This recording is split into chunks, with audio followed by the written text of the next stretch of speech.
ማሂ የሚለው አካውንት ይሰማል? ይሰማል። እንዴት አደራችሁ? እግዚአብሔር ይመስገን። ከየት ቤተ እምነት ነው? ከሙሉ ወንጌል። እሺ መልካም፣ እንኳን ደህና መጣሽ እህታችን። ኦርቶዶክስ ቤተክርስቲያን ከመጽሐፍ ቅዱስ ውጭ የምታስተምረው ትምህርት አለ ብለሽ ታምኛለሽ? ኦኬ፣ ጥሩ ሀሳብ ነው። ማለት ከመጽሐፍ ቅዱስ ውጭ እኔ ኦርቶዶክስ በደንብ አላቃት፣ ማለት ሳላቃት ነው የወጣሁት። ኦኬ፣ ኦርቶዶክስ ነበርሽ ድሮ 14-15 ዓመት በፊት ማለት ያው ቤተሰቦች ስለነበሩ ማለት ነው። ከዛ በቃ ወደ ፕሮቴስታንት ፕሮቴስታንት ሆንሽ? 18-19 ዓመት። 18-19 ወጣት ነሽ። በጣም ብዙ ነገሮችን ታከናዝቢያለሽ ምናምን። በምን አይነት ምክንያት ነበረ ፕሮቴስታንት ሆንሽው? በምን አይነት ሪዝን? ያው እንደነገርኩ ድሮ ከቤተሰብ ጋር ነበር ወደ ኦርቶዶክስ ቤተክርስቲያን የምንሄደው።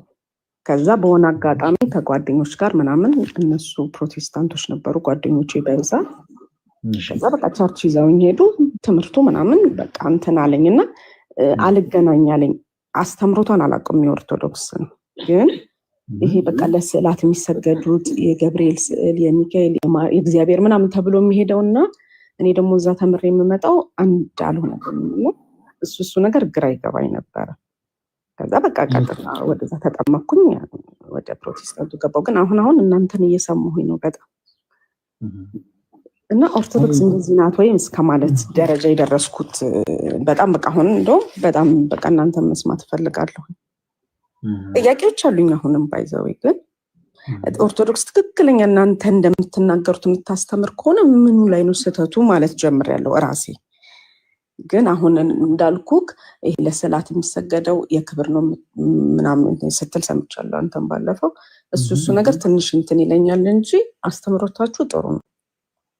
ግን አሁን እንዳልኩክ ይሄ ለስዕላት የሚሰገደው እና አርሴማ ምናምን ተብሎ እንትን የሚለው ነገር ግራ ኮንፊውዝድ ያደርጉኛል። እኔ እሱን ክሊር ብታደርግልኝ በጣም ደስ ይለኛል። መልካም፣ በጣም ደስ ይላል። በእኛና በፕሮቴስታንቶች መካከል ያለው ትልቁ ልዩነት ስዕላት፣ ስግደት ምናምን አይደሉም። በነገራችን ላይ በእኛና በፕሮቴስታንቶች መካከል ያለው ትልቁ ልዩነት ከትምህርት ሁሉ በላጭ የሆነው ትምህርተ ሥላሴ፣ ነገረ ክርስቶስ፣ ነገረ ድህነት፣ በተለይ እነዚህ ትምህርቶች ላይ በጣም ሰፊ ልዩነት አለን። በጣም ሲባል በጣም እና የኦርቶዶክስ ቤተክርስቲያንን የትሪኒቲ ትምህርት እዚህ ጋር ስህተት አለው ሳይሉ፣ የነገረ ድህነቱ ትምህርት እዚህ ጋር ስህተት አለው ሳይሉ ስለ ስዕላትና ስለ ስግደት በጣም ብዙ ሰዎችን እየነገሩ ነው ሰዎችን ፕሮቴስታንት የሚያደርጉት። በእርግጠኝነት ለአንቺም ስለ ትምህርተ ሥላሴ፣ ስለ ነገረ ድህነት፣ ስለ ነገረ ክርስቶስ የኦርቶዶክስ ቤተክርስቲያን ትምህርትና የእኛ ትምህርት እንዲህ ነው ብለው አስረድቶ አይደለም ፕሮቴስታንት ያደረጉሽ አይደለም። ያ እና ብዙ ሰው በዛ መልክ ነው ሄደው። አንቺን መምጣትሽ ደግሞ በጣም አሪፍ ነው። ትልቁ ልዩነታችን ግን ያን እንደሆነ እንድታውቂው ፈልጋለሁ። ስፔሻሊ አሁን በኋላ ላይ አንዳንድ ጥያቄዎችን አነሳልሻለሁ። ጥያቄዎችን ማነሳልሽ ልፈትንሽ ወይ ደግሞ በጥያቄ ላጨናንቅሽ ሳይሆን የሆነ ክፍተቶችን እንድታያቸው። እውነት ትልቁ ትምህርት የሆኑ ሳለ 10 ምናምን ዓመት ፕሮቴስታንት ውስጥ ሆኜ ጊዜን አቃጥያለሁ ወይንስ እውነት መጽሐፍ ቅዱስ እውነትን ገንዘብ አድርጌያለሁ የሚለውን በኋላ ላይ ቼክ እናደርጋለን። እና ስለ ስዕላት ነው ይመስለኛል አይደል በመጀመሪያው መውራት የፈለግሽው? መልካም። እስኪ ስለ ስዕላት ፕሮቴስታንት ስትሆኚ ምን አይነት ትምህርቶችን ነበር ያስተማሩሽ? በምን አይነት የመጽሐፍ ቅዱስ ማስረጃዎች ኦርቶዶክሳውያን ስሁት ናቸው አሉሽ? እሱን ነገር በደንብ ንገሪኝ። ከዛ እኔ አንቺን ጥያቄ ሳይሆን ያው ስዕላት ምንድን ናቸው፣ በእኛ ቤተክርስቲያን አገልግሎታቸው ምንድን ነው፣ ለምን ይሰገዳል፣ ሁሉንም ነገር እናወራለን። ያ እንዳልከው አሁን ስለ ስላሴ ምናምን እኔ አልተማርኩም። ቁርባን አሁን ራሱ በእኛ ጊዜ አልነበረም። አሁን ነው ቁርባንም ከተጠመክ በኋላ ይቆርባል ያሉን። አሁን አዲስ የመጣ ነገር ነው እና እኔ አላውቅም ነበር በእኛ ጊዜ። ግን ስዕላት ጣዖት ነው የሚያመልኩት፣ ጣዖት ነው። አሁን ለምሳሌ እግዚአብሔርን አይቶ የሳለው የለም የፈረንጅ ስዕል ነው ምናምን ሲሉ፣ እኔም ቤት መጥቼ የማየው ነገር ያው ስዕል ነው፣ ዞሮ ፎቶ ነው፣ የሆነ ሳምባዲ ፎቶ ነው እንጂ እግዚአብሔር ያየውም የለም። መንፈስ ነው እግዚአብሔር፣ ማን ያየዋል? እና ያንን ነገር ሲሉኝ ሞር አመንኩኝ። ያው በራስ የምታምነው ነገር የለም እንደሱ ያሳምነኛል እንጂ እንዳልከው ስለ ስላሴ ምናምን እኔ ተምሬ አላውቅም። እንግዲህ እኔ ድክመት ይሆናል፣ ቸርች ታስተምር ይሆናል አላውቅም። ግን እኔ በመማርበት ጊዜ የደህንነት ትምህርት ስለ ስላሴ ተምሬ አላውቅም። መልካም፣ ስለ ስላት እናወራለን። ማሂ እንኳን ደህና መጣሽ። ብዙ ጊዜ አሁን አንቺ እንዳልሽው በጣም ብዙ ፕሮቴስታንቶችን የሚረዱት ስላት በፕሮቴስታንቱ ቤት የሚሰበከው ምናምን የሚገለጠው አይነት መንገድ እንዴት ነው? ያው ጣዖታት እንደሆነ። ግን መጽሐፍ ቅዱስ ከዚህ እውነት የራቀ ነገር ነው የሚናገረው። ጣዖታት ናቸው ኢን ሴንስ ኢንጀነራል። ስላት የትኛውም አይነት ስዕል ጣዖት ነው ወደ ማለት ነው ምን ሄደው። ለምሳሌ ማሂ ይሄ በእጅ ያስኩት መጽሐፍ ቅዱስ የፕሮቴስታንት 66 መጽሐፍ ነው። እዚህ መጽሐፍ ቅዱስ ከፈለኝ የመስቀል ስዕል አለ ይተሻላል ማይ የመስቀል ስዕል አለ። ስዕላት ጣዖታት ናቸው ይሉሽና without any reason መጽሐፍ ቅዱሳቸው ላይ ደግሞ ስዕል አለ። ኦኬ ሌላም ደግሞ ላስብሽ። ይሄ አዲሱ መደበኛ ትርጉም ነው። አዲሱ መደበኛ ትርጉም መጽሐፍ ላይ ስዕላት ከመጽሐፍ ቅዱስ ውጪ ናቸው፣ ስዕላት ጣዖታት ናቸው ይሉና መጽሐፍ ቅዱስ ላይ ደግሞ የመስቀል ስዕል ተስሎ እናገኛለን። እንደውም ይሄን በደንብ ከተመለከትሽው ኦርቶዶክስ ነበርሽ እንዲህ አይነት መስቀልን የሚይዙት የኦርቶዶክስ ቤተክርስቲያን ካህናት ናቸው። ከስሩ እንደዚህ አይነት አራት ማዕዘን ያለው ራሱን የቻለ ትርጉም አለው። ይሄ ከስር ያለው አራት ማዕዘን የሚደረግበት ምክንያት የታቦት ምሳሌ ነው። የታቦት ምሳሌ ከላይ ደግሞ የመስቀሉ ቅርጽ እንደዚህ መሆኑ ራሱን የቻለ በጣም ብዙ ትርጉም አለው እና ይሄንን ግን ስዕል ምን እንደሆነ ሳያውቁት ጀስት አምጥተው ቁጭ ያደርጉታል። ኦኬ ሶ ስለ ስዕላት እስኪ መጽሐፍ ቅዱስ ምን ይለናል እና ኦርቶዶክስ ቤተክርስቲያን ውስጥ አገልግሎታቸው ምንድነው የሚለውን አጠር አድርጌ ልንገርሽ። ስዕላት መጽሐፍ ቅዱሳዊ ናቸው ወይ? አዎ መጽሐፍ ቅዱሳዊ ናቸው።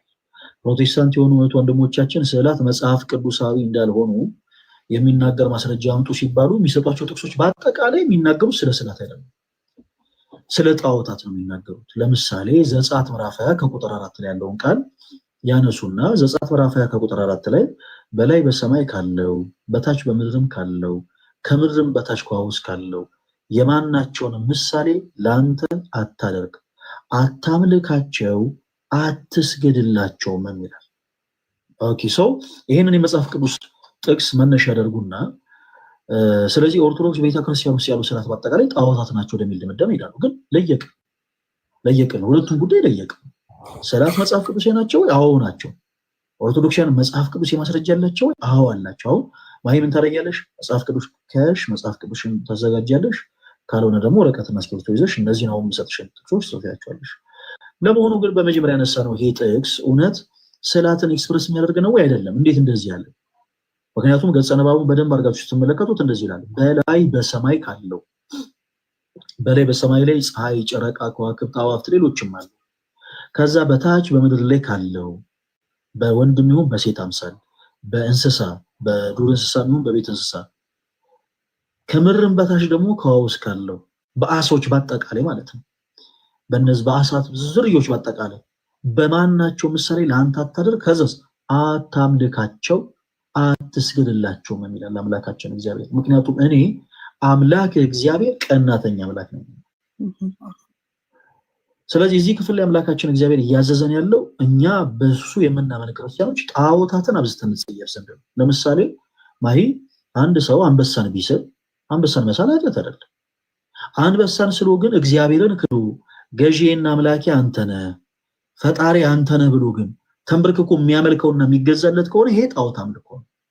ስለዚህ ሰዎች ለጣዖት አምልኮ እንዳይገዙ እግዚአብሔር አምላክ በዚህ መጽሐፍ ቅዱስ ክፍል አዟል።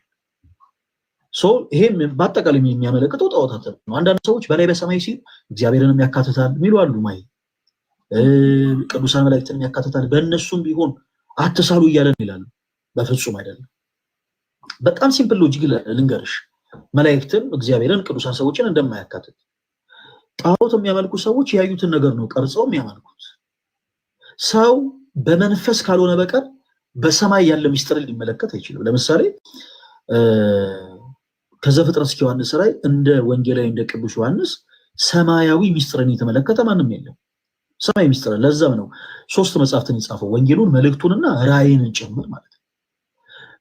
ወንጌላዊ ቅዱስ ዮሐንስ በራእይ ጭምር በጣም ብዙ ምስጢሮችን ሊመለከት የቻለው በመንፈስ ተሞልቶ ነው።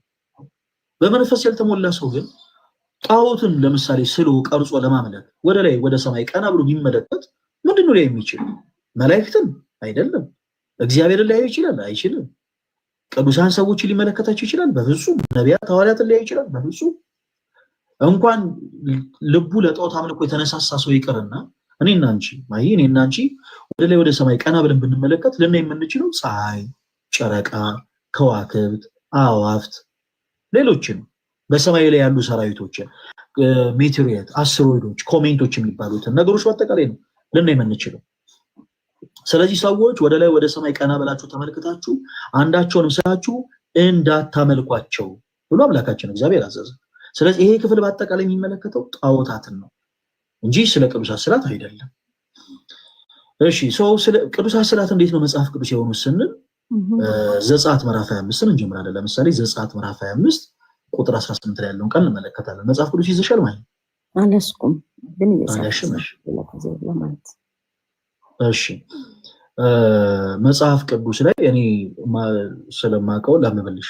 መጽሐፍ ቅዱስ ላይ ኦሪት ዘጸአት ምዕራፍ 25 ከቁጥር 18 ላይ ማለት ተመሳሳይ ምዕራፍ ማለት ነው። ዘጸአት ምዕራፍ 20 ላይ በላይ በሰማይ ካለው በታች በምድር ካለው ከምድር በታች ከውስጥ ካለው የማናቸውን ምሳሌ ያለው አምላካችን እግዚአብሔር እዚሁ ዘጸአት ደግሞ 5 ምዕራፍ ሻገር ብሎ ምዕራፍ 25 ቁጥር 18 ላይ 2 ኪሩቤል ከተቀጠቀጠ ወርቅ ስራ ብሎ እንዳዘዘ እንመለከታለን። ኪሩቤል ምንድናቸው? ኪሩቤል የምንላቸው ምንድናቸው? መላእክቶች ናቸው። አይሽ አምላካችን እግዚአብሔር በቀጥታ ነው ያዘዘው። 2 ኪሩቤል ከተቀጠቀጠ ወርቅ ስራ ከዛስ በስሬት መክደኛው ላይ ታደርጋቸዋለህ አለ። ኦኬ ከተቀጠቀጠ ወርቅ ቅርጻቸው እንደተሰራ ነው የሚናገረው። ይሄ ስዕላትንስ መሳል ይቻላል ወይ ስንል እንደው በጣም ደግሞ የሚያረጋግጥልን አንድ የመጽሐፍ ቅዱስ ማስረጃ አለ። አንደኛ ነገሥት ምዕራፍ 6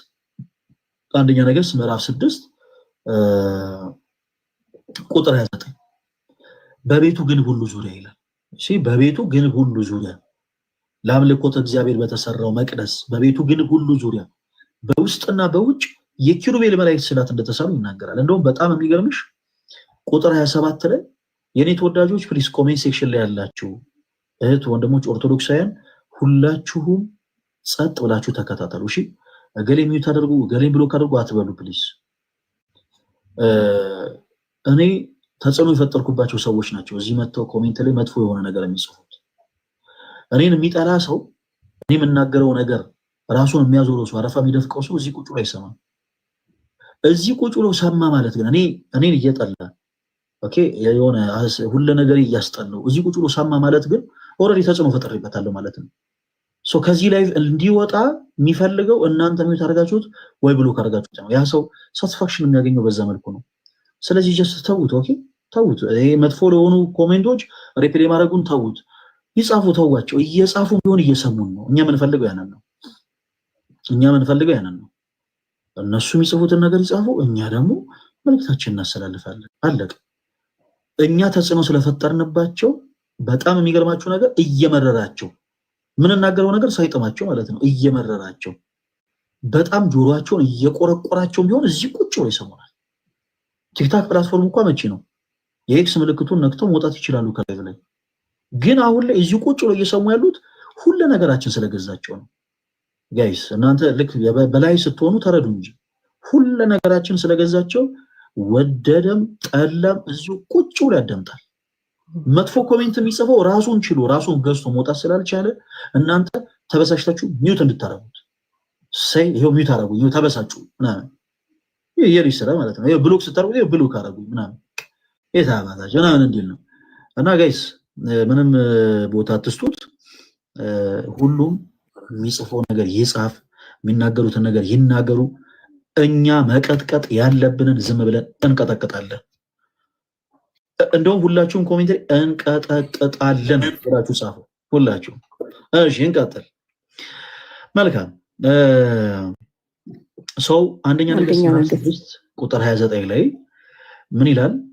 2 ኪሩቤል ከተቀጠቀጠ ወርቅ ስራ ኖ አንደኛ ነገሥት ምዕራፍ 6 ቁጥር 29 ላይ በቤቱ ግን ሁሉ ዙሪያ ለአምልኮተ እግዚአብሔር በተሰራው መቅደስ ውስጥ በውስጥ ብቻ ሳይሆን በውጭም ጭምር በውስጥና በውጭ የኪሩቤል መላእክት ስዕላት እንደተሳሉ ይናገራል።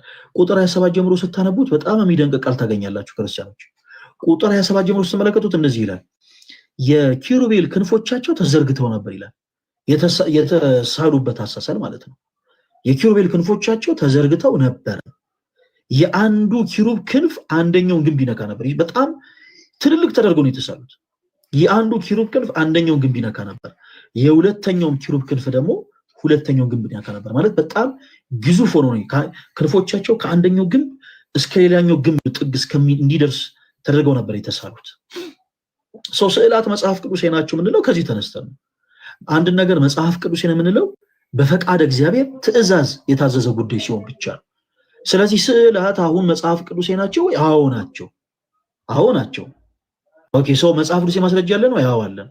ለምሳሌ ያክል ያነሳናቸው ሁለት መጽሐፍ ቅዱሴ ጥቅሶች በቂ ናቸው። ዘጸአት ምዕራፍ 5 ከቁጥር 18 ፕላስ ደግሞ አንደኛ ነገሥት ምዕራፍ 6 ከቁጥር 27 እስከ 29 ድረስ ያለው። የኢትዮጵያ ኦርቶዶክስ ተዋሕዶ ቤተክርስቲያን ስዕላትን ለመሆኑ ለምንድን ነው የምትገለገልባቸው? እዚህ ጋር በመጽሐፍ ቅዱስ ላይ ስንመለከት የኪሩቤል ስዕላት ብቻ ነው የተሳሉት። አሁን ኦርቶዶክስ ቤተክርስቲያን የማርያምን ስዕል ከየት አይታ ሳለችው?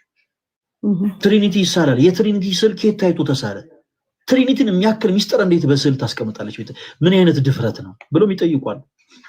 የኢየሱስ ክርስቶስ ስዕል እንደ ኢሳይያስ ላይ እንወደው ዘንድ ደምግባት የለውም ይላል እና ክርስቶስን ከየት አምጥተው ሳሉት? ኦርቶዶክሳውያን ከየት አምጥተው ሳሉት? ሚካኤል ትላላችሁ፣ ገብርኤል ትላላችሁ፣ ሩፋኤል ትላላችሁ፣ ኡራኤል ትላላችሁ። ከየት አምጥታችሁ ማን አያቸው? ይሄ ጥያቄ ብዙዎች ጥያቄ ነው። ሰው ለምንድን ነው የምንገለገልበት? ከየት ይነሳል ነው። እሱን ደግሞ ልንገራችሁ። የኢትዮጵያ ኦርቶዶክስ ተዋሕዶ ቤተክርስቲያን ስዕላትን የምትጠቀመው ወንጌልን ለመስበክ ነው። ቋንቋ በሶስት ይከፈላል። በየትኛውም ዓለም የቋንቋ ሌክቸረሮች ጋር ሄዳችሁ ስትጠይቁ ቋንቋ በሶስት ነው የሚከፈለው። አንደኛው ቋንቋ ሊተራል ላንጉዌጅ ነው። አሁን እኔና አንቺ የምንግባባበት ይሄ ቋንቋ አንደኛው ቋንቋ ነው። ሁለተኛው ቋንቋ ደግሞ የምልክት ቋንቋ ነው። ሶስተኛው ቋንቋ ደግሞ ስዕላዊ ቋንቋ ነው። በጣም የሚገርምሽ ነገር የመጀመሪያው የፕሮቴስታንት ቸርች ማን እንደሆነች ታውቂያለሽ? የመጀመሪያው የፕሮቴስታንት ቸርች ሉተራን ነች። ያ አሁን አንቺ ሙሉ ወንጌልሽ የመጀመሪያዋ የፕሮቴስታንት ቸርች ግን ሉተራን ነች። በሉተራን ቸርቾች ውስጥ ስዕላቶች እንዳሉ ታውቂያለሽ? ስዕላቶች አሉ። በጣም የሚገርም ነገር በጣም ብዙ ፕሮቴስታንት የሆኑ ሰዎች ስለ ስዕላት እያወሩ የሚቃወሙት ኦርቶዶክስ ቤተክርስቲያን ነው። ሉተራን ቸርች ውስጥ ስላሉ ስዕላት ግን ማውራት አይፈልጉ። ለምን? ሉተራን ፕሮቴስታንት ስለሆነች ማለት ነው። ሉተራኖች መጽሐፍ ቅዱሳዊ መሰረት አላቸው እንደ ኦርቶዶክሳውያን። ኦኬ ሰው ለምን ቸርቻቸው ውስጥ ስዕላት ማውራት የትኛውም ፕሮቴስታንት አይጠይቃቸውም። ትልቁ ጥላቻ ያለው ኦርቶዶክስ ላይ ስለሆነ ሁሉም ሰው ጣቱን ወደ ኦርቶዶክስ ቤተክርስቲያን ይቀስራል። ኤኒዌይስ ራሳችንን እንችላለን እኛን መልስ። ቋንቋ በሶስት ይከፈላል ብለናል። አንደኛው ሊተራል ላንጉዌጅ ነው። ሁለተኛው ደግሞ የምልክት ቋንቋ ነው። ሶስተኛው ደግሞ ስዕላዊ ቋንቋ ነው። የኢትዮጵያ ኦርቶዶክስ ተዋሕዶ ቤተክርስቲያን በሶስቱም ቋንቋ ወንጌል ትሰብካለች። በሶስቱም ቋንቋ ሊተራል በሆነ መልኩ ልክ በዚህ አይነት ቋንቋ የክርስቶስ ኢየሱስን ወንጌል ትሰብካለች።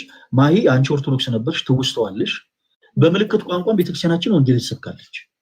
በምልክት ቋንቋ ለምሳሌ ለትንሣኤ በዓላት፣ ለመስቀል በዓላት እንዲህ አበይት ለተባሉ በዓላቶቻችን በአጠቃላይ ዘወትርን በቅዳሴ ሰዓት እያንዳንዱ ክርስቲያን የሚለብሰው ነጭ ሆነ ነጠላ ነው። ነጭ ሆነ ማለት ይሄው በምልክት መስበክ ማለት ነው። ነጭ የምንለብሰው እንዲያምርብን እንደው ጎላ አድርጎ እንዲያሳየን ሳይሆን ክርስቶስ ኢየሱስ ከድቅድቅ ጨለማ ወደሚደነቅ ብርሃን እንዳሸጋገረን እየሰበከ ነው። ወደሚደነቅ ብርሃን። በጣም የሚገርማቸው ነገር መስቀል በራሱ በነገራችን ላይ ምልክት ቋንቋ ነው። ትምክህታችን እንደሆነ ስናጠይቅ ነው በአንገታችን የምናስረው። በቤተክርስቲያናችን ጉልላት ላይ የሚደረገው ትልቁ ምክንያት ትልቁ ሪዝን በምልክት ስለምንሰብክ ነው።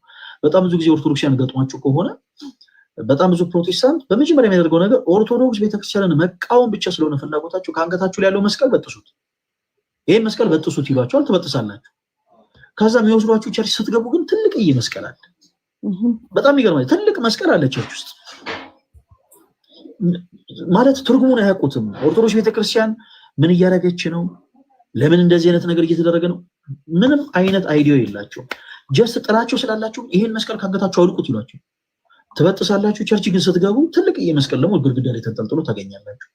ቤተክርስቲያናችን በምልክት ሰብካለች። ለምሳሌ የመስቀል በዓል ላይ ስትመለከቱ ከ6000 እስከ 7000 የሚጠጉ የሰንበት ቤት ተማሪዎች ዝማሬ ሲያቀርቡ ከተመለከታችሁ እያሸበሸቡ እያጨበጨቡ ነበር። እኛው መላ ኦርቶዶክሲያን ስንዘምር እናሸበሽባለን እናጨበጭባለን። ስናሸበሽብ ስናጨበጭብ በዘፈቀደ የሆነ ትርኢት ለማሳየት አይደለም የምናደርገው። ቤተክርስቲያናችን በምልክት ሰብካለች። ጌታችን አምላካችን መድኃኒታችን ኢየሱስ ክርስቶስ ሁሉ ሊወድቁ ያሉትን የሚገመገሙትን የሚደግፋቸው ቸር አዶናይ የሆነው አምላካችን ኢየሱስ ክርስቶስ ጸሐፍት ፈሪሳውያን ከሊጦስጥራ አደባባይ እስከ ቀራንዮ ድረስ ወዲህ ወዲያ እያረጉ እያንገላቱ እንደወሰዱት እያሰብን እናሸበሽባለን። ከግራ ወደ ቀኝ ያደረግን እጆቻችን መንገላታቱን እያሰብን ማለት ነው እንጂ እኛ ጋር ዝም ብሎ በዘፈቀደ ሰይጣን ይጭፍር የለም። ይሄ መዝሙር በተዘመረ ቁጥር እኮ ሰውነቱን ማንቀሳቀስ የሚፈልግ ሰው ሊኖር ይችላል። ግን በእኛ ቤተክርስቲያን ስርዓት እንደዚህ አይነት ነገር የለም። ልክ ስንዘምር እናሸበሽባለን። በዝማሬያችን ሁሉ ሳይቀራየሽ ከህማሙ ጋር እንተባበራለን። ከዛ ደግሞ እናጨበጭባለን። ምናጨበጭበው የሆነ ሸዋ ሸዋ ሸዋ ሸዋ የሚል ድምፅ እንዲወጣ ፈልገን አይደለም፣ ወይ ደግሞ የሆነ በቃ በጣም የሆነ የሚያስተጋባ ድምፅ ለመፍጠር አይደለም። ጌታችን አምላካችን መድኃኒታችን ኢየሱስ ክርስቶስ እርሱ ኃያል አምላክ ሆኖ ሳለ በቅዳሴያችን አባ ሕርያቆስ የሚፈራ ግሩም ነው፣ በእኛ ዘንድ ግን ትሁት ነው ይለዋል ኢየሱስ። ይህ የሚፈራ ግሩም የሆነው አምላክ በእኛ ዘንድ ትሁት ሆኖ በጥፊ መጸፋቱን እያሰብን እናጨበጭባለን። በምልክት እንሰብካለን ማለት ነው። ሶስተኛው ቋንቋ ስዕላዊ ቋንቋ። ቅድስት ቤተክርስቲያናችን የክርስቶስ ኢየሱስን ወንጌል ስዕላዊ በሆነ ቋንቋ ትሰብካለች። ስዕላዊ በሆነ ቋንቋ። ስዕላት የፎቶግራፍ አገልግሎት የላቸውም። ትልቁ ጥያቄ ቅድም እንዳልኩት ማይ ከየት አምጥታችሁ ሳላችሁት የሚባል ነገር አለ። የትሪኒቲ ስዕል፣ የኢየሱስን ስዕል፣ የሚካኤልን ስዕል፣ የማርያም ማን አያቸው? ማንም አላያቸው። ማንም ሳያቸው ነው የሚሳሉት። እንዴት እንዲህ አይነት መሰረት ሊኖረን ይችላል?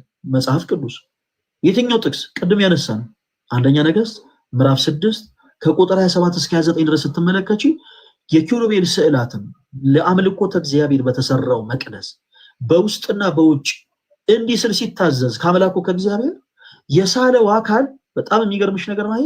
የኪሩቤል መላእክት ተገልጠውለት አይደለም የሳላቸው። የኪሩቤል መላእክት ፊት ለፊቱ መጥተው እስኪ አንድ ጊዜ እንደው ለታሪክ የሚቀመጥ ስለሆነ ክንፎቻቸውን ዘርጉ ብሎ ክንፎቻቸውን ዘርግተውለት ምናምን አይደለም የሳላቸው። ስዕላት በቅድስት ቤተክርስቲያናችን ገላጮች ናቸው። ገላጮች ናቸው እንጂ የፎቶግራፍ አገልግሎትን አያገለግሉም። እንደዛ የሚባል አስበው የለንም። ገላጭ ስለሆኑ የኪሩቤል መላእክትን እንደሆኑ ለማጠየቅ በሳለው ስዕላት ላይ በአጠቃላይ ክንፎችን አድርጎ አስቀመጠላቸው። ምን እንደሆኑ ለማጠየቅ፣ መላእክት እንደሆኑ ለማጠየቅ።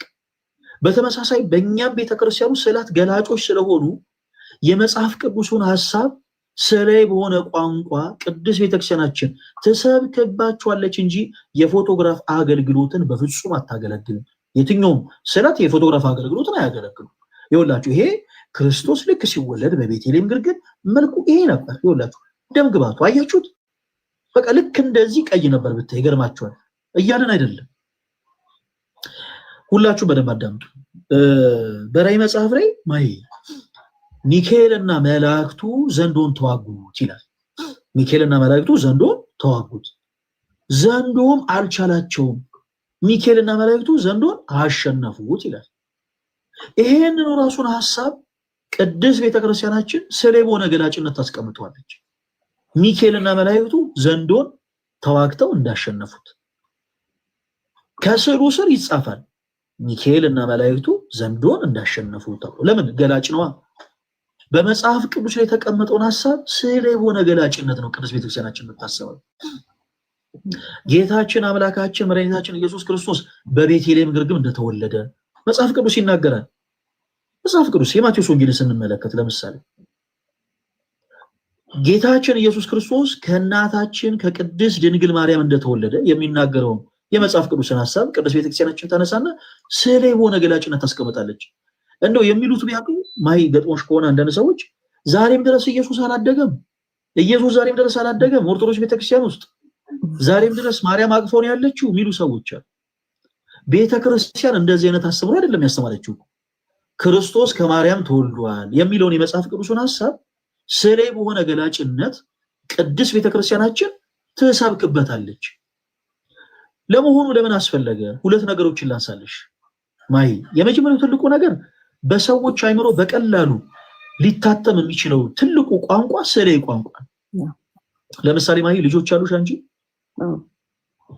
ኦኬ ሰው ልጆችሽን በመዋለ ህፃናት ሲማሩ ምናልባት አሁን ስንት ዓመታቸው እንደሆነ አላውቅም ለምሳሌ ነው ያነሳሁትና በመዋለ ህፃናት ሲማሩ ሌክቸር አይደለም የሚደረጉት አይደል እንደዚህ ሊተራል በሆነ ቋንቋ አይደለም የሚማሩት በመጀመሪያ በምልክት ቋንቋ አይደለም የሚማሩት በመጀመሪያ ስለ በሆነ ቋንቋ ነው የሚማሩት ለምሳሌ ኤ ፎር አፕል የሚለውን እንዲያውቁ ሊረዱ ከኤ ፊደል አጠገብ የአፕል ስል ይሰራል እንደውም ብዙ ወላጆች ልጆቻቸው ቀለል ባለ መልኩ እንዲማሩላቸው እንዲህ አይነት አልፋቤቲክ የሆኑ ስዕላትም ጭምር አጋዥ ሆነው የተቀመጡበትን እንትኖች ግልጽ ያስቀምጣሉ በልጆች አይምሮ ላይ በቀላሉ ኤ ፎር አፕል እንደሆነ ይረዳሉ ማለት ነው ኤል ፎር ላየን እንደሆነ እንዲያውቁ እንዲረዱ ከኤል ፊደሉ አጠገብ በትልቁ የአንበሳ ስዕል ተስሎ ቁጭ ይላል ለምን ስዕላት ከሁለቱ ቋንቋዎች የበለጠ በሰዎች አይምሮ ላይ መቀረጽ አቅማቸው ከፍተኛ ስለሆነ አንድ ሲቀጥል ደግሞ ለምሳሌ መስማት የማይችሉ ሰዎች አሉ ወንጌል ለሁሉም ነው አይደለም እንግዲህ ወንጌል ለሁሉም ነው ስንል ሙሉ ጤንነት ላላቸው ሰዎች ብቻ አይደለም አካል ጉዳተኛ ለሆኑ ሰዎች ነው መስማት የማይችልን ሰው ማይ አሁን ስናገር የሆኑ ሰዎችን ላበሽቅ የሆኑ ሰዎችን ላናደድ አይደለም በደንብ አድርገሽ ተከታተኝ እሺ መስማት የማይችልን ሰው እንደው በሐቅ ወደ ፕሮቴስታንት አዳራሽ ብንወስደው ኦብዘርቭ በማድረግ ብቻ በማየት ብቻ ሊሰበክለት የሚችልስ የመጽሐፍ ቅዱስ ሐሳብ የትኛው ይሄ ሰው በጆሮቹ መስማት አይችሉ ወደ ፕሮቴስታንት ቸርች ስትወጁ የሆነ ስሊፒስ የለበሰ ሰው ሰዎችን እየነካ ሲጥል ሊመለከት ይችላል የሆኑ ሰዎች በደስታ ሲዘሉ ሊመለከት ይችላል አምልኮ ላይ ደግሞ የሆኑ ሰዎች እየዘመሩ ሲጨፍሩ ሊመለከት ይችላል መስማት አይችልም ሊያይ የሚችለው በአይኖቹ ነው ኦብዘርቭ የሚያደርገው ነገር ነው የሚረዳው እና ታይቶ ተመልክቶ የክርስቶስ ኢየሱስን ወንጌል ሊሰብክለት የሚችል ኦብዘርቭ አድርጎ ሊመለከቱ ሊረዳው የሚችል ነገር አለ ማለት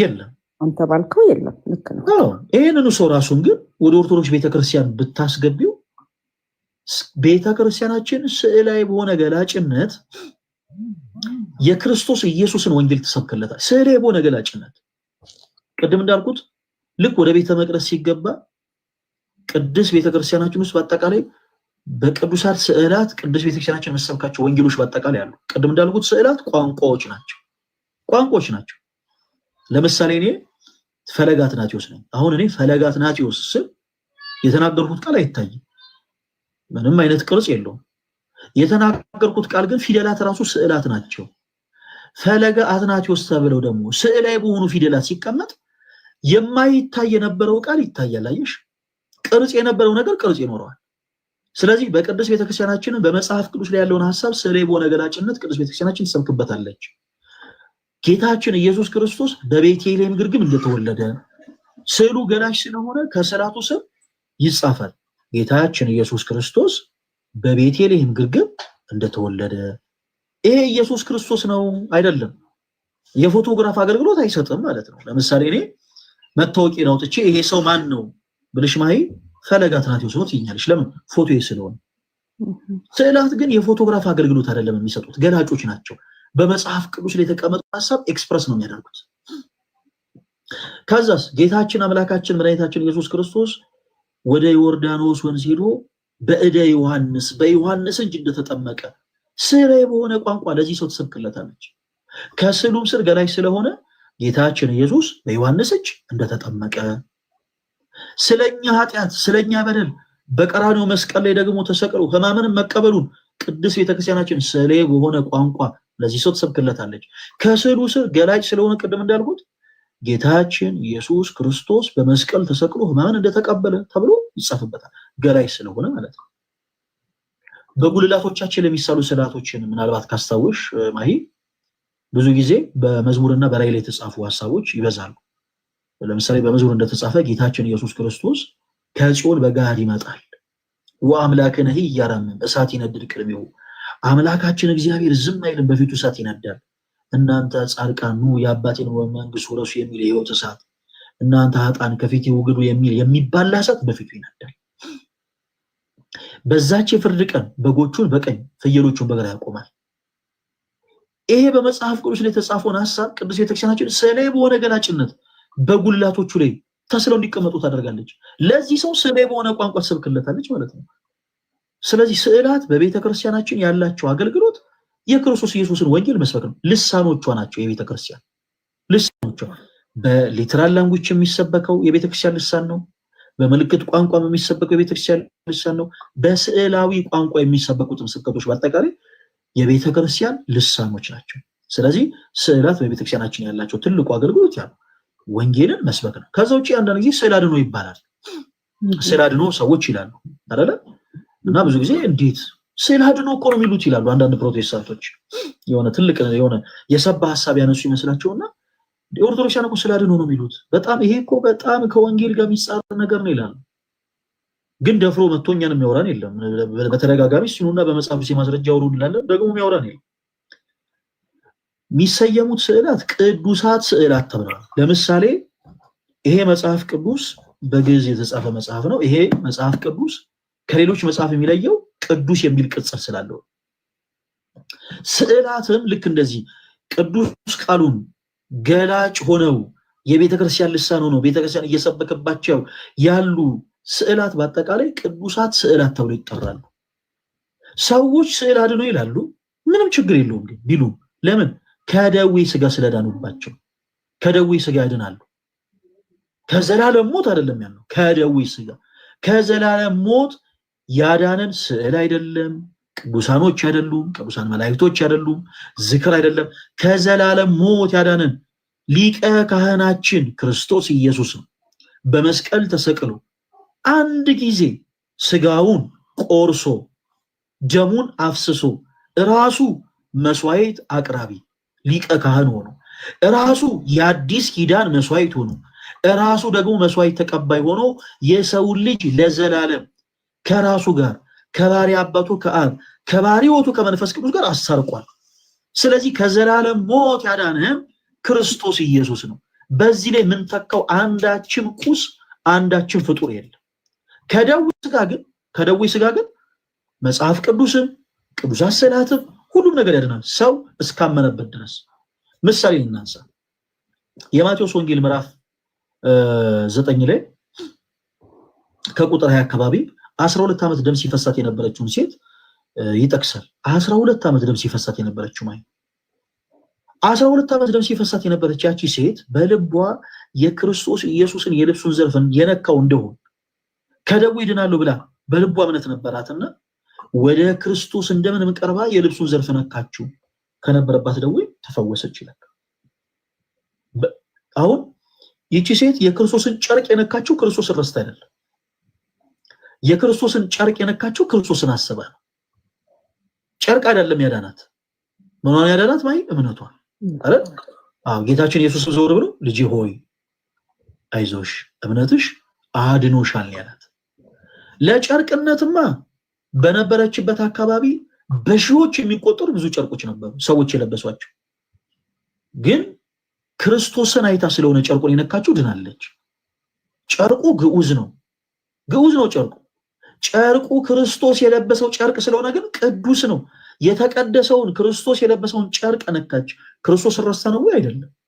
ስለዚህ ኦርቶዶክስ የሆኑ ሰዎች መጽሐፍ ቅዱስን ከደዌ ስጋ ለመዳን እንደው ጨጓራዬን አሞኛል ብለው መጽሐፍ ቅዱስን ደረታቸው ላይ ሲያደርጉ ክርስቶስን ረስቶት አይደለም። ስዕላትም ወንጌል የሚሰበክባቸው የቤተክርስቲያን ልሳኖች ናቸው። ቅዱሳት ስዕላትንም አንስተው እንደው ደረታቸው ላይ ሲያደርጉ ክርስቶስን ረስተውት አይደለም፣ ክርስቶስን አስበው። በቤተ መቅደሱ መሬት ላይ ተንከባልዬ እድናለሁ ብለው ሲመጡ ክርስቶስን ረስተውት አይደለም፣ ክርስቶስን አስበው ነው። መሬት ላይ እንደው በደረቴ ብተኝ ከዚህ ደዌ እድናለሁ ብለው የሚመጡት። ለዚህ ደግሞ የነጊያዝን ታሪክ ማስታወስ፣ የነ ኤልሳ የነ ንዕማንን ታሪክ ማስታወስ ቀላል ነው፣ ወደ ኋላ ታሪኩን ላለመመለስ። ሰው በቤተክርስቲያናችን ስዕላት ያላቸው አገልግሎት ያ ነው። ስግደት ደግሞ ስናወራ ስግደት ሁሉ አምልኮ አይደለም። አሁን ትልቁ ችግር ያ ነው። ከአምስቱ ሶሎች ውስጥ አንዱ ክብር ለእግዚአብሔር ብቻ ነው። የፕሮቴስታንቱ ትምህርት ከአምስቱ ሶሎች ውስጥ አንዱ ክብር ለእግዚአብሔር ብቻ። አሁን ቃሉ ደስ ይላል አይደል? ስትሰሙት ቃሉ ደስ ይላል። ይሄ ክብር ለእግዚአብሔር ብቻ የሚለው ቃል እውነት ነው እኮ፣ ክብር ይገባዋል። ግን ይሄ ትምህርት ቅዱሳንን ያገለለ ትምህርት ስለሆነ ነው የፕሮቴስታንቱ ስኮላሮችም ጭምር በጣም ደጋግመው የሚያስቡት። በመጀመሪያ ትምህርቱ ሰው ሰራሽ ትምህርት ነው፣ መጽሐፍ ቅዱስ መሰረት የለውም። ክብር ለእግዚአብሔር ይገባል ስንል ለእግዚአብሔር ብቻ ይገባል እያለን አይደለም። እግዚአብሔር ያከበራቸውም ቅዱሳን ክብር ይገባቸዋል። እግዚአብሔር ያከበራቸው። ለምን እንደዚህ ያለ? የማቴዎስ ወንጌል ምዕራፍ 10 ከቁጥር 40 ላይ ጌታችን ኢየሱስ ክርስቶስ ምን ይላል መሰለሽ? ማለት እናንተን የሚቀበል አለ ቅዱሳን፣ እናንተን የሚቀበል እኔን ይቀበላል፣ እኔን የሚቀበል ደግሞ የላከኝን ይቀበላል። ከዛ በኋላ ወረድ ብሎ ጻድቅን በጻድቅ ስም የሚቀበል የጻድቁን ዋጋ ያገኛል። አይደንቅም? ነብዩንም ደግሞ በነብይ ስም የሚቀበል የነብዩን ዋጋ ያገኛል። ብቻ ብሎ አላቆምም። በጣም የሚገርምሽ ኦርቶዶክሳውያን ዝክር ይዘክራሉ አይደል? ማለት ዝክር ይዘክራሉ። እና ይሄ አይነት ነገር መጽሐፍ ቅዱስ ይመሰረታል ብለሽ አስበሽ ታውቂያለሽ? በጣም በሚገርም ሁኔታ ቁጥር 42 ላይ ጌታችን ኢየሱስ እንደዚህ ይላል፣ ማንም ከነዚህ ከታናናሾቹ ለአንዱስ እንኳ ቀዝቃዛ ውሃን በደቀ መዛሙርቴ ስም የሚያጠጣ እውነት እውነት እላችኋለሁ ዋጋው አይጠፋበትም ይላል። በጣም ይደንቃል። ዋጋው አይጠፋ፣ የማይጠፋ ዋጋ አለው። በእነርሱ ስም ቀዝቃዛ ውሃን ያጠጣ ይሄን ያክል ክብር አላቸው። ክርስቶስ ይሄን ያክል ክብራቸውን ተናግሯል። ምድራዊ የሆኑ ቅዱሳን ሰዎችን ብቻ አይደለም ባይዘው ቅዱሳን መላእክትም እንኳን ክብር እንዳላቸው ይናገራል። ለምሳሌ የማቴዎስ ወንጌል ምዕራፍ 18 ከቁጥር 10 ላይ ከነዚህ ከተናናሾቹ አንዱን እንኳን እንዳትንቁ ተጠንቀቁ፣ ምክንያቱም መላእክቶቻቸው በሰማያት ያለውን የአባቴን ፊት ዘወትር ያያሉላቸዋል ይላል። ዘወትር ክብራቸውን ሌላ አይደለም ክርስቶስ ራሱ ነው የተናገረው። ስለዚህ ክርስቶስ ያከበራቸውን እናከብራለን። በጣም በሚደንቅ ሁኔታ በእነሱ ስም የተራበ ማብላት፣ የተጠማ ማጠጣት በራሱ ዋጋ ያሰጣል፣ ያው የማይጠፋ ዋጋ። እንዲህ ባለ በጎ ስራ የጸኑ ሰዎች የሚያገኙት የማይጠፋ ዋጋ ምንድነው ስንል ቅዱስ ጳውሎስ ይመልስልናል። ሰው እዚህ ክፍል ላይ ቀደም እንዳልኳችሁ በደንብ አስተውሉ። ማንም ከነዚህ ከተናናሾቹ ለአንዱ እንኳን በደቀ መዛሙርቴ ስም ቀዝቃዛ ውሃን የሚያጠጣ እውነት እውነት እላችኋለሁ ዋጋው አይጠፋበትም። ዝክር የምትዘክሩ ኦርቶዶክሳውያን ደስ ይበላችሁ። መጽሐፍ ቅዱሳዊ መሰረት ላይ የጸናችሁት እናንተን የሚከሱ ሰዎች በነገራችን ላይ መጽሐፍ ቅዱስ መሰረት ሳይኖራቸው ነው የሚከሱት። እና እንዲህ ባለ በጎ ስራ ደግሞ የጸኑ ሰዎች የሚያገኙት ዋጋ ምንድነው ስንል ማሂ ይሄንን ጥቅስ ያዡ። የሮሜ መልእክት ምዕራፍ 2 ቁጥር 7 ቅዱስ ጳውሎስ በሮሜ መልእክቱ ምዕራፍ 2 ከቁጥር 7 ላይ በእንዲህ ባለ በጎ ስራ የጸኑ ሰዎች የሚሰጣቸው የማይጠፋ ዋጋ ምንድነው የሚለው መልሶታል። እዚህ ይላል ክፍሉ በበጎ ስራ በመጽናት ምስጋናን፣ ክብርን፣ የማይጠፋ ህይወትን ለሚፈልጉ እርሱ ጌታችን ኢየሱስ ክርስቶስ የዘላለም ህይወትን ይሰጣቸዋል ይላል። የዘላለም ህይወትን ልክ ኦርቶዶክሳውያን እኮ እንዲህ አይነት ነገሮችን ሲያደርጉ በጣም ብዙ ፕሮቴስታንት ጋር ያለው መረዳት እንዴት ነው? ከመጽሐፍ ቅዱስ ውጭ ያለ ነገርን ኤክሰርሳይዝ እያደረጉ ነው። እንኳን የዘላለም ህይወትን ሊያሰጥ ቀርቶ እንዲህ አይነት ነገርማ አምልኮ ነው ሁሉ የሚሉ ፕሮቴስታንቶች አሉ። ነገር ግን ቅዱስ ጳውሎስ በሮሜ መልእክቱ ምዕራፍ 2 ከቁጥር 7 ላይ እንደዚህ ብሎ አስቀምጦታል። በበጎ ስራ በመጽናት ምስጋናን፣ ክብርን፣ የማይጠፋ ህይወትን ለሚፈልጉ እርሱ ጌታችን ኢየሱስ ክርስቶስ የዘላለም ህይወትን አስምሩበት፣ የዘላለም ህይወትን ይሰጣቸዋል። ስለዚህ ክርስቶስ ያከበራቸውን ቅዱሳን እናከብራለን። ክርስቶስ ያከበራቸውን ቅዱሳን የማታከብሩ እኮ ነገር እናንተ ቅዱሳንን አይደለም የክርስቶስ ተቃዋሚዎች ናቸው። በደንብ አዳምጡ። ቀደም ያነሳን የመጽሐፍ ቅዱስ ክፍል ማቴዎስ ወንጌል ምዕራፍ 10 ከቁጥር 40 ላይ ጌታችን ኢየሱስ ክርስቶስ እናንተን የሚቀበል እኔን ይቀበላል ያለ። መንገድ ላይ አንድ ሰው መጥቶ ለምሳሌ እህቴ ወንድሜ ጌታን ተቀበላለሁ ሲል ጌታን ከቅዱሳን ጋር ተቀብያለሁ ብላችሁ መልሱ ኦርቶዶክሳውያን። ምክንያቱም በጣም ብዙ ፕሮቴስታንት የሆነ ሰው ቅዱሳንን አልቀበልም ክርስቶስን ብቻ እቀበላለሁ እያለ ነው እየተሞኘ ያለው። ክርስቶስ ደግሞ ራሱ ተናግሯል፣ እኔን የሚቀበለው ቅዱሳንንም ጭምር የተቀበለ ነው ብሎ በአራት ነጥብ ዘግቶታል። ስለዚህ እኛ በክርስቶስ ኢየሱስ የምናምን ክርስቲያኖች ክርስቶስን የምንቀበለው ቅዱሳንንም ጭምር ተቀበለን ነው። አይ ክርስቶስ ያጸደቃቸውን ቅዱሳን አልቀበልም የራሳቸው ጉዳይ፣ አይ ኢየሱሴ ብትል ክርስቶስ ራሱ ምን ብሎ አልመሰለም? ጌታ ጌታ ያለኝ ሁሉ መንግስቴን ምን አይልም አይወርስም። ጌታ ጌታ ስላልኩ አይደለም መንግስቱ የምትወርሰው፣ ክርስቶስ እንዳዘዘ በማቴዎስ ወንጌል ምዕራፍ 10 ከቁጥር 40 ላይ ቅዱሳንንም ጭምር መቀበል አለብን። ቅዱሳንንም ጭምር መቀበል ኢቭን ክርስቶስ ለፍርድ ሲመጣ ከቅዱሳን ጋር ነው የሚመጣው። እንኳን ቅዱሳንን ማክበር እሱ አይደነቃችሁ፣ ለፍርድ እንኳን ሲመጣ ካከበራቸው ቅዱሳኖች ጋር ነው የሚመጣው። ስለዚህ እነዚህን ቅዱሳን ጠልቶ አይ ክብር ለእግዚአብሔር ብቻ ማለት በራሱ ቶክሲክ የሆነ መጽሐፍ ቅዱሳዊ ትምህርት ነው። ሰው ክብር ለእግዚአብሔር ብቻ በሚለው ትምህርት ውስጥ ምን አይነት ትምህርት አብሮ ገብቷል? ስለ ስግደት የሚገባው ለእግዚአብሔር ብቻ ነው የሚል። በዚህ አጋጣሚ በዚህ ትምህርት የምታምኑ ፕሮቴስታንቶች ካላችሁ ለእናንተም ቻሌንጅ ልስጥ። ከዘፍጥረት እስከ ዮሐንስ ራእይ ስግደት ለእግዚአብሔር ብቻ የሚል ትምህርት የለም። አምልኮ ብቻ ነው ለእግዚአብሔር ብቻ ብለን የምንጠቀመው አምልኮ ነው። ፍጡር አናመልክም እኛ ክርስቲያኖች። ቅዱስ ሚካኤል መልአክ ነው፣ ዘንዶን ረግጦ ጥሎታል እናውቃለን፣ በራእይ መጽሐፍ ላይ ተጽፏል። ግን በፍጹም አናመልከው። አቡነ ተክለ ሃይማኖትን አናመልካቸውም፣ ገብረ መንፈስ ቅዱስን አናመልካቸውም፣ እነ ጴጥሮስ እነ ጳውሎስን አናመልክም። ስለ ኢየሱስ ስም በድንጋይ የተወገረውን እስጢፋኖስን አናመልከውም። ሌላውን ተውት። እናቱ ቅድስት ድንግል ማርያምን ስንኳ እኛ በክርስቶስ ኢየሱስ ምናምን ኦርቶዶክሳን አናመልካትም። እግዚአብሔር አምላክ በአካል 3 በመለኮት 1 ነው። እኛም የምናመልከው በአካል 3 በመለኮት 1 የሆነውን አብ ወልድ መንፈስ ቅዱስን ነው። በዚህ ሥላሴ ላይ ደግሞ ምን ጨመረው? አራተኛ ፍጡር የለም። ቀንሰን የምናመልከውም ደግሞ ሌላ አካል የለም። ሥላሴ አራተኛም ሆኖ አይጨመርበትም፣ ሁለትም ሆኖ ደግሞ ከሶስትነት አይቀነስም። በአካል 3 ሲሆን በመለኮት 1 ነው። በሶስትነት አንድነት የሚመለከውን አምላካችን እግዚአብሔርን እናመልካለን። ከዛ ውጭ ግን ፍጡርን አናመልክም። ለእግዚአብሔር ብቻ ስግደት ይገባል የሚል ትምህርት ግን መጽሐፍ ቅዱስ አይናገርም።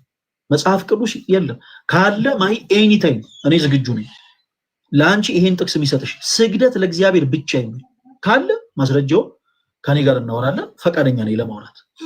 ስግደት በነገራችን ላይ ሁለት አይነት ስግደት መጽሐፍ ቅዱስ ሁለት አይነት ስግደትን ነው የሚናገረው። መጽሐፍ ቅዱስ ሁለት አይነት ስግደትን ይናገራል። ስግደት ሁለት አይነት ነው ያለው። አንደኛው የአምልኮ ስግደት ነው፣ ሁለተኛው ደግሞ የአክብሮት ስግደት ነው። ብዙ ጊዜ እንደዚህ ስንል በጣም ብዙ ሰዎች ግራ ይጋባሉ። ለምንድን ነው ያምልኮ ያላችሁት? ለምንድን ነው ያክብሮት ያላችሁት? በስም ደረጃ ነጥዬ ልንገራችሁ። ለምሳሌ እግዚአብሔር ቅዱስ ነው ወይስ አይደለም? ቅዱስ ነው። ቅዱስ ነው። ቅዱሳን መላእክትስ ቅዱስ ናቸው አይደሉም? ቅዱስ ናቸው እነሱ። ኦኬ፣ ቅዱሳን ሰዎችስ ቅዱስ ናቸው ወይስ አይደሉም? ቅዱሳን ከተባሉ ቅዱስ ናቸው።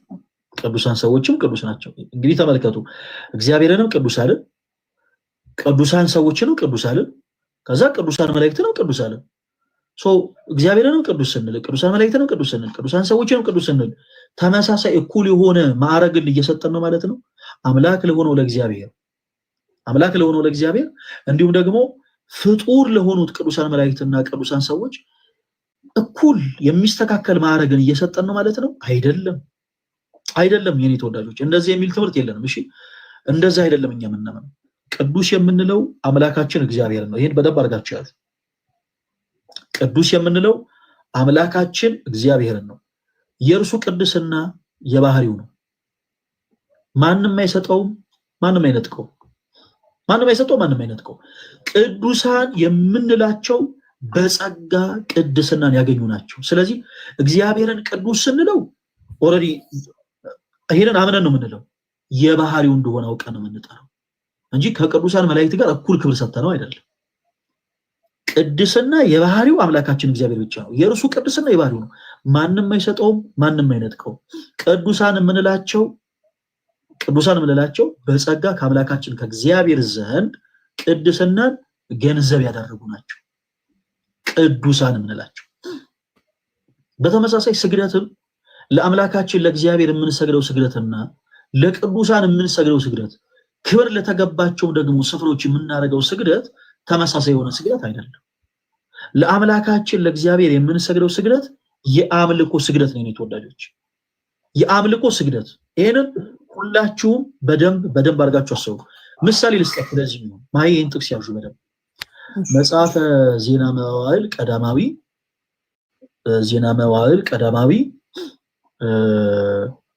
ምዕራፍ 29 ከቁጥር 20 ላይ ይሄ ጥሩ ምሳሌ ነው። ሁለት አይነት ስግደት እንዳለ የሚናገር ጥሩ የሆነ መጽሐፍ ቅዱስ ማስረጃ ስለሆነ ያዙት። መጽሐፈ ዜና መዋዕል ቀዳማዊ ምዕራፍ 29 ከቁጥር 20 29 ከቁጥር 20 ላይ ምን ይላል? ዳዊትም ጉባኤውን ሁሉ አምላካችሁ እግዚአብሔርን ባርኩ አላቸው። ኦኬ ከዛ ጉባኤውም ሁሉ የአባቶቻቸውን አምላክ እግዚአብሔርን ባረኩ፣ ራሶቻቸውን ማዘንብለው ለእግዚአብሔርና ለንጉሱ ሰገዱ ይላል። እሺ በጣም ጥሩ። እንግዲህ አምልኮ ላይ ነበሩ አይደለም አይ ላይ ሰዎች አይደል? በጣም ጥሩ። እዚህ ክፍል ምን ይላል? ለማንና ለማን ሰገዱ ይላል? ለእግዚአብሔርና አብሮት ነበሩ ለንጉሱ ጋር። በጣም ጥሩ። አሁን እግዚአብሔርንና ዳዊትን እኩል አመለኩ ማለት ነው? አይመስለኝም። አይደለም። ሁለት አይነት ስግደት እንዳለ መጽሐፍ ቅዱስ በደንብ በአሪፉ ከሚበራራባቸው የመጽሐፍ ቅዱስ ክፍሎች ውስጥ አንዱ ይሄ ነው። እዚህ ክፍል ላይ ዳዊት ጉባኤውን ሁሉ ሊያውም ለምስጋና ለአምልኮ እያነሳሳ ያለው ዳዊት ነው። ጉባኤውን ሁሉ አምላካችሁ እግዚአብሔርን አመስግኑ አላችሁ። ጉባኤው ሁሉ እግዚአብሔር አምላካቸውን አመሰገኑ፣ ባረኩ፣ ራሳቸውን አዘንብለው ለእግዚአብሔርና ለንጉሱ ሰገዱ ይላል። ለአምላካቸው ለእግዚአብሔር የአምልኮ ስግደትን ሰገዱ፣ ለዳዊት ደግሞ የአክብሮት ስግደትን ሰገዱ። ሌላ የአክብሮት ስግደት እንዳለ የሚናገር የመጽሐፍ ቅዱስ ጥቅስ ልስጥሽ። መጽሐፈ ሩት ምዕራፍ 2 ከቁጥር 10 ጥቅሱን ሁላችሁም ያዙት። መጽሐፈ ሩት ምዕራፍ 2 ከቁጥር 10 ላይ መጽሐፈ ሩት ምዕራፍ 2 ከቁጥር 10 ላይ ምን ይላል? ሩት ለቦዔዝ በግንባሯ ተደፍታ ሰገደች ይላል። ስለዚህ ስግደት የአክሽን አይደለም ልዩነቱ። እሺ ማይ የአምልኮና የአክብሮት ስንል ይሄ ልዩነቱ የሚፈጠረው በልባችን እንጂ በአክሽን አይደለም። ሰው በልቡ ለአምላኬ ለእግዚአብሔር የአምልኮ ስግደት ብሎ ሲሰግድ የአምልኮ ነው። የአክብሮት ደግሞ ብሎ ለእናት ለአባቱ የአክብሮት ስግደት ይሰገዳል። ኢቨን በሽበት እንኳን ለከበሩ አረጋውያንም ጭምር የአክብሮት ስግደት ይሰገዳል። መጽሐፈ ሩት ምዕራፍ 2 ከቁጥር 10 ላይ በግንባሯ ተደፋች ይላል። ሰው በግንባሩ ተደፍቶ ስለሰገደ ጣዖት አምልኮ ነው ማለት አይደለም። ሩት ለቦዔዝ የአክብሮት ስግደትን የሰገደችለት እያመለከችው አይደለም።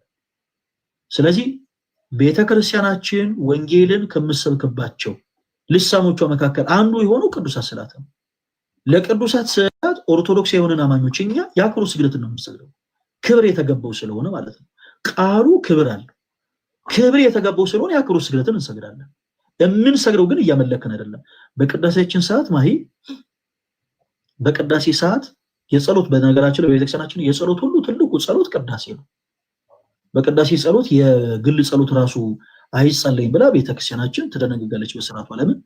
የጸሎት ሁሉ ትልቁ ጸሎት ነው። የህብረት ጸሎት ስለሆነ ቅዳሴ በቅዳሴ ሰዓት የግል ጸሎት አይጸለይም። በቅዳሴያችን ሰዓት ለማርያም እንኳን አንሰግድም። ማይ ለማርያም እንኳን ሌሎች ነገሮች ነሽ ለማርያም እንኳን አንሰግድም። ምን ሰግደው ዲያቆኑ በቅዳሴው መሃል ሁሉ ጊዜ እየወጣ ምዕመኑን ያነሳሳለ ጸሎት ስገዱ ለእግዚአብሔር እያለ ስገዱ ለእግዚአብሔር በፍርሃት በመንቀጥቀጥ በመራድ ሆናችሁ ለአምላካችሁ ለእግዚአብሔር ስገዱ ይለናል።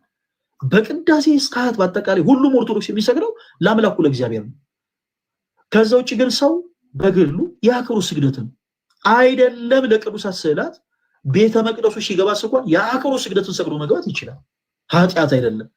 ምክንያቱም ሲያከብር ያከበረው ክርስቶስን ረስቶ አይደለም መቅደሱን የሚያከበረው። ቅዱሳት ስዕላትንም ክርስቶስን ረስቶ አይደለም ስዕላትን ያከበረው። ሲያከብር ያከበረው ክርስቶስን አስበው ነው። ልክ ማቴዎስ 9 ላይ እንዳለችው ሴት ማለት ነው ከቁጥር 20 ላይ የክርስቶስ የኢየሱስን ቀሚሱን ዝርፍ የነካቸው ኢየሱስን ረስቶ አይደለም። እና ብዙ ጊዜ አንዳንድ ነገር ጎላ ሲል ኢየሱስ ተረስቶ አይደለም። በአጭሩ ምሳሌ ልስጣችሁ ነው የተወዳጆች። የሐዋርያት ሥራ መጽሐፍ ላይ ጳውሎስ የሚለው ስም 132 ጊዜ ተጽፏል። ኢየሱስ የሚለው ስም ከ40 ምናምን ጊዜ በላይ ተጽፏል። እና የሐዋርያት ሥራ መጽሐፍ ላይ ጳውሎስ ተብሎ ኢየሱስ ከሚለው ስም በላይ ስሙ የተጻፈው ሰዎች ኢየሱስን ረስተው ጳውሎስ እንዲያመልኩት ነው ወይ? አይደለም። ይልቁኑ በጳውሎስ ሕይወት የከበረውን ክርስቶስን እናገኘው ዘንድ ነው። አያችሁ፣ በጳውሎስ ሕይወት የከበረውን ክርስቶስን እናገኘው ዘንድ ነው። ቤተክርስቲያናችን ከክርስቶስ በላይ የክርስቶስን ስም አሳንሳ የምታጎለው የቅዱሳን ስም የለም።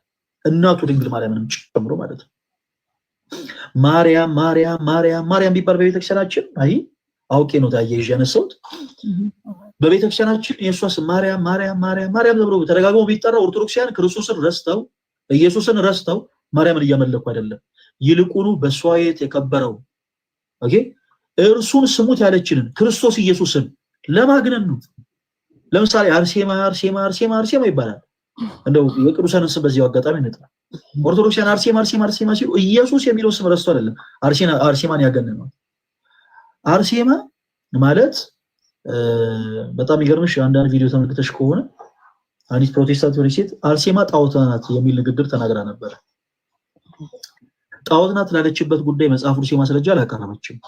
ነገር ግን አርሴማ ታሪኳን እንደው ቼክ ለማድረግ ለመፈተሽ ብትሞክሩላችሁ በዘመኗ የአርማንያ ሀገር ተወላጅ ነች። በዘመኗ ኢየሱስ ክርስቶስን በሕይወቷ ያከበረች በጣም ውብ የነበረች ሴት ጎልማሶች አይደሉ ሹማምንትና መኳንንቶች አይደሉ ነገስታቶች ሁሉ በስጋ በፍትወት ከእርሷ ጋር ለመውደቅ ይፈልጉ የነበሩ ሴት ናት።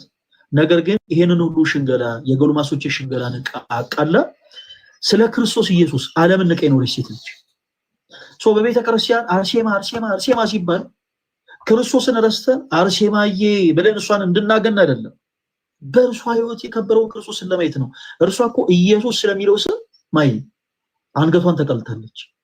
ይህች ቅድስት ሴት ኢየሱስ ስለሚለው ስም አይኖቿ ጠፍተዋል። ኢየሱስ ስለሚለው ስም መከራን ማመን ተቀበላለች። ይህችን ሴት ደጋግመን የምናነሳት ክርስቶስን ረስተን እሷን ለማግነን ሳይሆን በእርሷ ህይወት የከበረውን ክርስቶስን ለማግኘት ነው። ምክንያቱም የእሷ ህይወት የእግዚአብሔር ትምህርት ሆኖ ብዙ ሴቶች ይማሩበታልና። በዘመናችን ያሉ ሴቶች በፍትወት በጣም ይፈተናሉ። ቆንጆ ሲሆኑ ውብ ሲሆኑ በአይምሯቸው የሚመጡ ሀሳብ ምንድን ነው? እንዴት ብዬ ሀብታም የሆነ ሰው አግብቼ እንዴት ገንዘብ ሜክ ላድርግ ነው።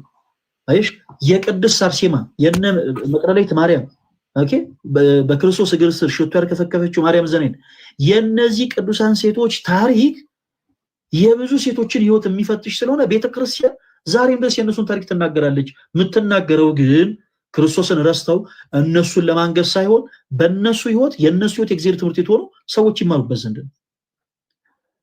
ሰው በቅዱስ ቤተክርስቲያናችን ሁሉም ነገር ክብር የሚሰጠው ክርስቶስን አስበን እንጂ ክርስቶስን ረስተን አይደለም። ሰው ቅዱሳት ስላት አገልግሎታቸው ምንድን ነው ብለናል? የክርስቶስ ኢየሱስን ወንጌል ለመስበክ የክርስቶስ ኢየሱስ ወንጌል የሚሰበክበት በነገራችን ላይ አይደለም ቃሉ ስፍራው ክብር ይገባዋል። ለምሳሌ እንደው ለዚህ ቃል አጠቃቀም ይቅርታ፣ አንድ ሰው በዋሽንት እጅግ በጣም ቢጨነቅ የፈለገ ቢጨንቀው ቸርች ውስጥ የፕሮቴስታንት ቸርች ውስጥ መቼም አይጸናል። ለምን? ስፍራው ክብር ይገባዋል ብሎ ስለሚያምን አይደለም ቃሉ ስፍራው ክብር ይገባዋል ብሎ ስለሚያምን የሚገባውን ሪስፔክት ይሰጣል። ሰው ኦርቶዶክሳውያንም ለቅዱሳት ስዕላት ስግደትን የሚሰግዱት ክብር ይገባቸዋል ብለው እንጂ እግዚአብሔርን ረስተው ስዕላትን እያመለኩ አይደለም። ቅዱሳት ስዕላት የቤተክርስቲያናችን ልሳኖች ናቸው። ቤተክርስቲያናችን ወንጌልን ምሰብክባቸው ማለት ነው።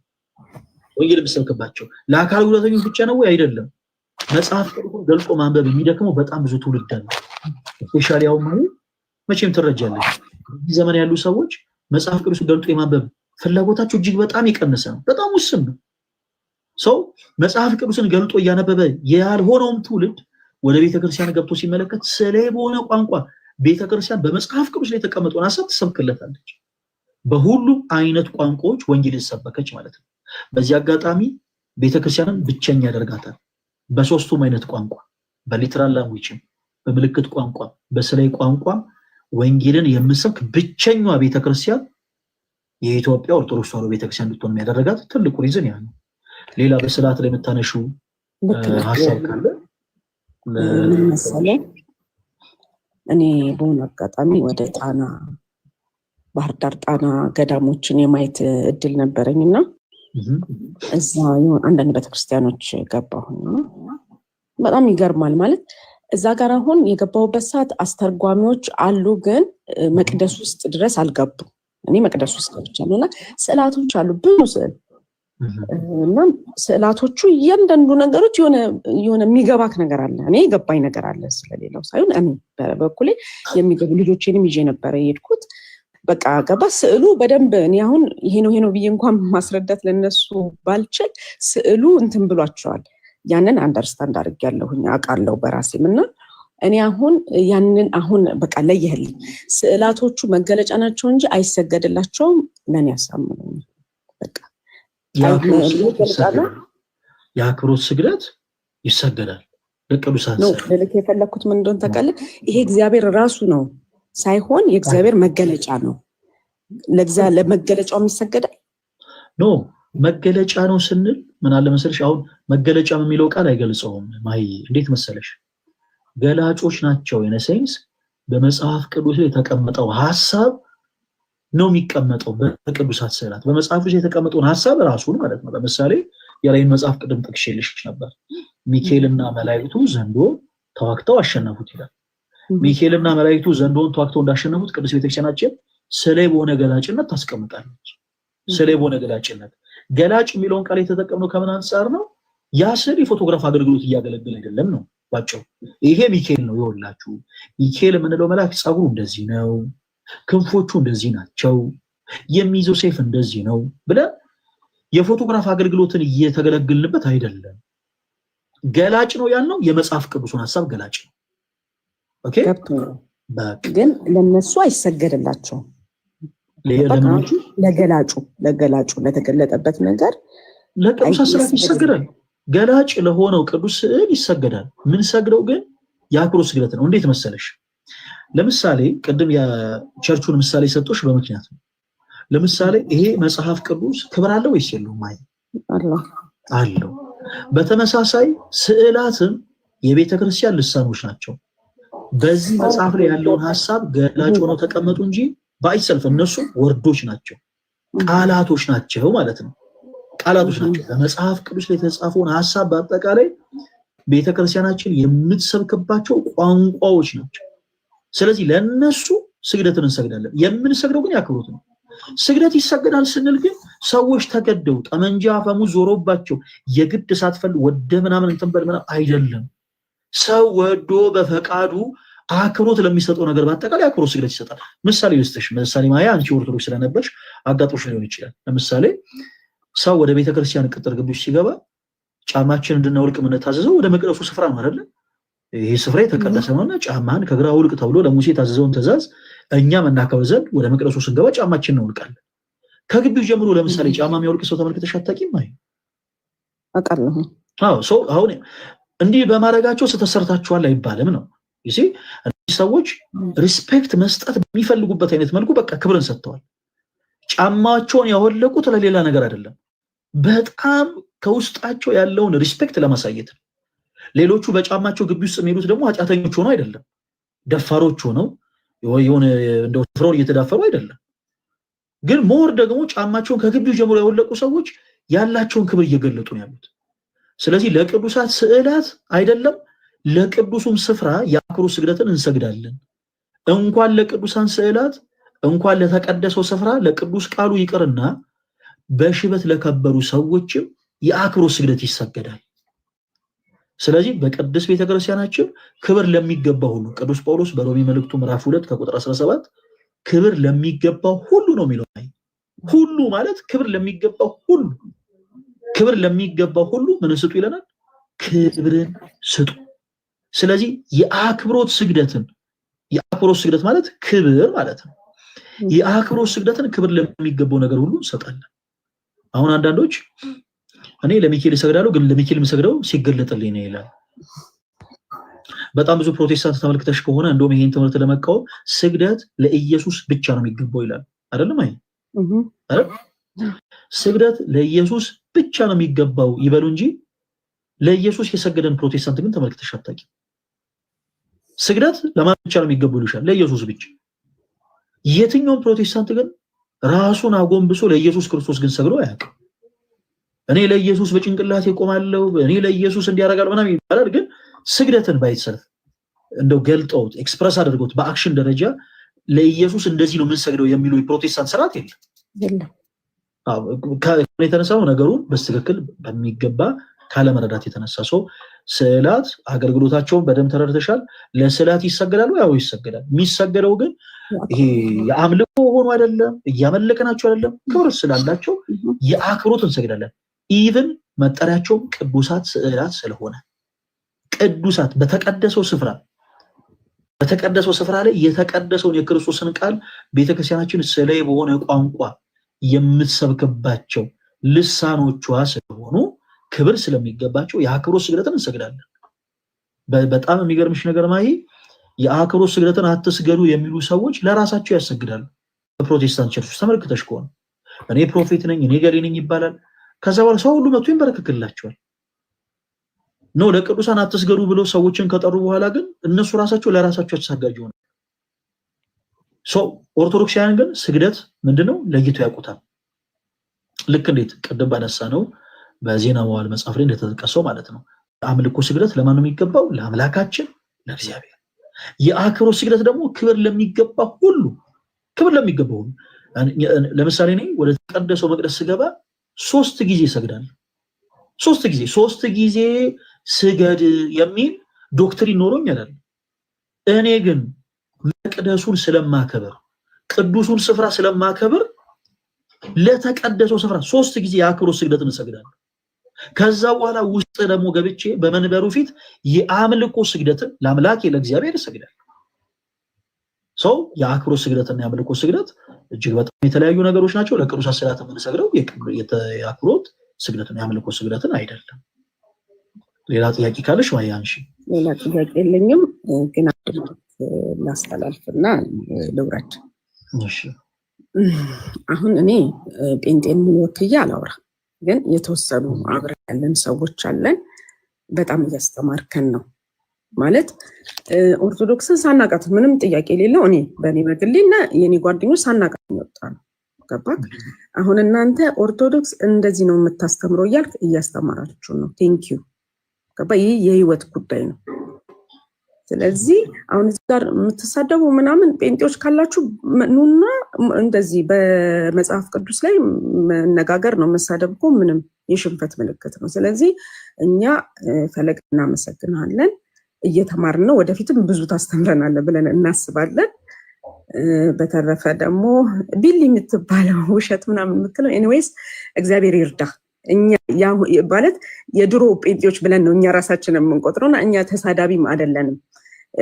ወተሰሰብክ እንኳን ሲሰድቡ ጌታ ይርዳ ምናምን ብለን የምናልፍ ሰዎች ነበርን። ግን ሌላ ለምንም አይደለም፣ ክርስቶስን ለማሳየት እኛ በወቅቱ የነበረው እዛ ጋር ያለው ነገር እውቀት ከማጣት የተነሳ ወተናል። በቃ እውቀት ነው ብለን ወተናል፣ ምንም ጥያቄ የሌለው ነገር እና አሁን ደግሞ ኦርቶዶክስ እውቀት አላት ብላችሁ ስትሄዱ እስኪ ኦርቶዶክስ ምንድነው የምትለው ብለን ለትምህርት መጣ። የምታስተምሩት ነገር ቆንጆ ነው። በጣም በእውነት ተባከንባችኋል፣ እናመሰግናለን። አሁንም የበለጠ ደግሞ እንድናቃችሁ እግዚአብሔር ይርዳን።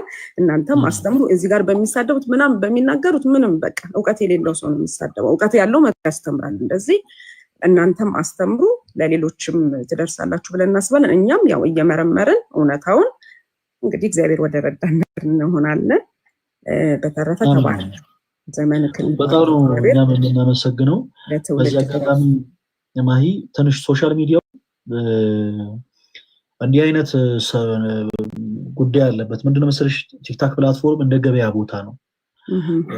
ይሄ የገጠር ገበያ ከተመለከትሽ እኔ ድሮ እንቁላል እሸጥ ነበር እና የአንበሳ መታወቂያ ነፃ መታወቂያ ነበረኝ።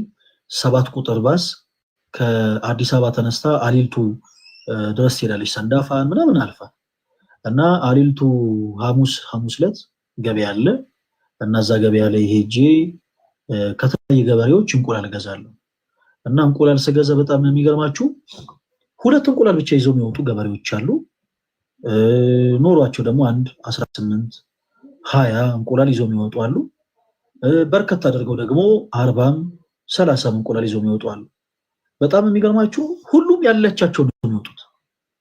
20 እንቁላል የያዙት 30 እንቁላል የሚያዙት 2 እንቁላል የሚያዙት ያለቻቸውን ነገር ይዘው ነው ገበያ የሚወጡት። እና ቲክታክ ፕላትፎርም እንደዛ ነው ማለት ሰው ያለችውን ነገር ይዞ ነው የሚወጣው።